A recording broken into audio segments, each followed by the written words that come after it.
ओम गण गणपते नमः। वैशाख मास कृष्ण पक्ष गणेश चतुर्थी व्रत कथा। पार्वती जी ने कहा, वैशाख माह के कृष्ण पक्ष की जो संकटा नामक चतुर्थी कही गई है, उस दिन कौन से गणेश जी की किस तरीके से पूजा करनी चाहिए और किस प्रकार का भोजन ग्रहण करना चाहिए। गणपति जी ने उत्तर दिया, हे माता जी, वैशाख माह में कृष्ण पक्ष की चतुर्थी को व्रत अवश्य करना चाहिए। इस दिन वक्रतुंड नाम के गणपति जी की आराधना करके कमल गट्टे के हलवे का भोजन करना चाहिए।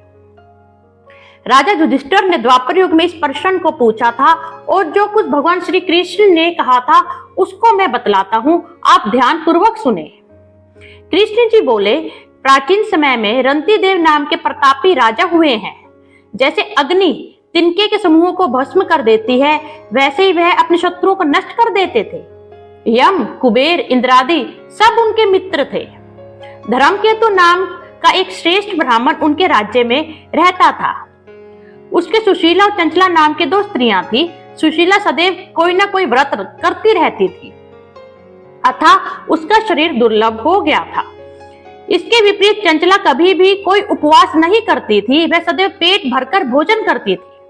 कुछ समय पश्चात सुशीला को एक सुंदर लक्षणों वाली कन्या हुई और चंचला को एक पुत्र पैदा हुआ। इस बात पर चंचला सुशीला को ताना मारकर बोली, अरे सुशीला, तूने इतने उपवास करके अपने शरीर को दुबला बना लिया और फिर भी तूने एक दुर्बल कन्या को पैदा किया।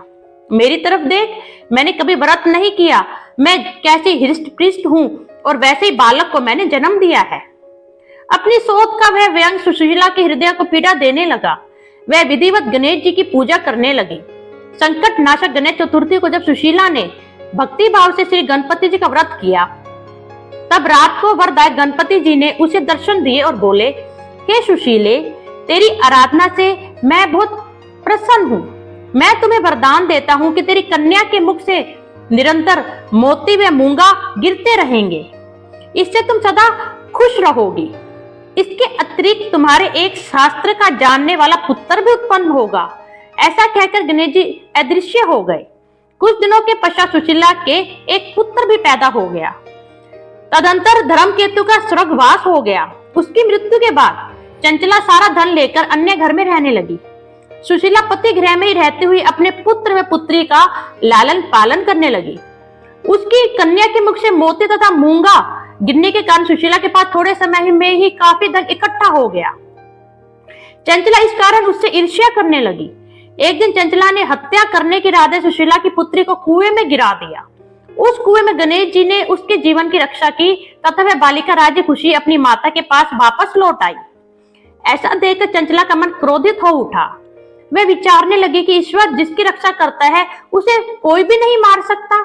सुशीला अपनी पुत्री को पुनः प्राप्त कर अति प्रसन्न हुई। पुत्री को अपनी छाती से लगाकर वह कहने लगी, भगवान गणपति जी ने तुम्हें दोबारा जीवन दान दिया है।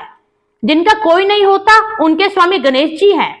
चंचला ने आकर उसके पैरों में अपना सिर झुकाया। चंचला को देखकर सुशीला बहुत आश्चर्य में पड़ गई। चंचला ने हाथ जोड़कर कहा, बहन सुशीले, मैं बहुत पापिन एवं नीच हूँ। आप दया करने वाली हैं। आपके दोनों कुलों का भला किया है। आप मेरी गलतियों को क्षमा करें। जिसके भगवान रक्षक हैं उसका कोई कुछ नहीं बिगाड़ सकता। जो मनुष्य साधुओं एवं अच्छे पुरुषों के दोषों को देखते हैं, वे अपने कर्म से स्वयं ही नाश को प्राप्त हो जाते हैं। तत्पश्चात चंचला ने भी उस कष्ट नाशक तथा पुण्य को देने वाले संकट नाशक गणपति जी के व्रत को किया।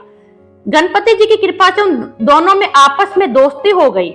जिस पर गणेश जी प्रसन्न होते हैं उसके बैरी भी सखा बन जाते हैं। सुशीला के संकट नाशक गणेश चतुर्थी का व्रत किए जाने के फलस्वरूप उसकी सोच चंचला का मन पलट गया। श्री गणपति जी कहते हैं कि हे माते, मैंने पूर्व काल की सारी बात आपको सुना दी।